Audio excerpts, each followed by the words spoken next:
కోపం మాలో తాపం రగిలించి తన మీద శాపం విసరాలంటూ పంతము రేపింది. కృష్ణయ్య తీరా దొరికే లోపే మాలో లోపం తెలిసొచ్చి కను పాపలో ఆ రూపము మాలో శాంతము నింపింది. బాసలు చేసి మోసము చేసే మోసాయే మా కృష్ణయ్య, ధ్యాసను మార్చి వాసము వేసే మాయే మా కృష్ణయ్య. ఆకలి దప్పిక నిద్దురనీయని తలపేలే మా కృష్ణయ్య, వాకిలి దాటని బంధము వేసి తలుపేలే మా కృష్ణయ్య.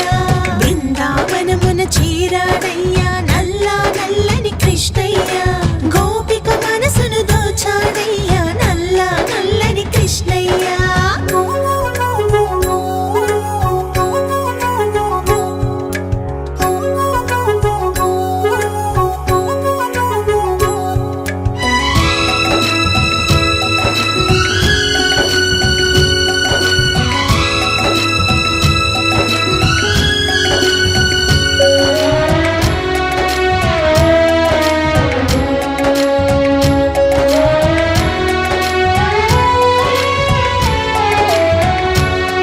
గత జన్మలందు జ్ఞానం ధర్మం యోగం కోసం తపించి మితిమీరిపోయిన ఇష్టముతో దైవమునే కొలిచా.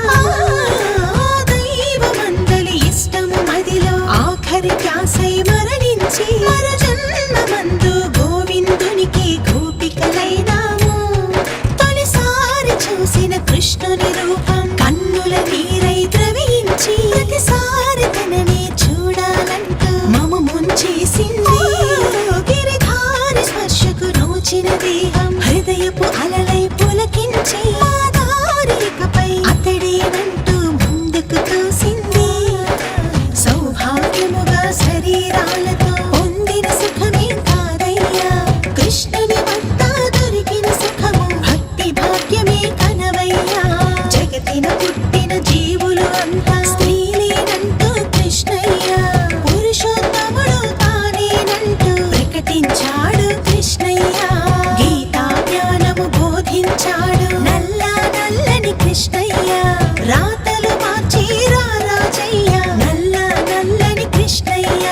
ద్వైతం మనకు నేర్పించాడు నల్లా నల్లని కృష్ణయ్య, అంతం చింతకు చేర్చాడయ్యా నల్లా నల్లని కృష్ణయ్య.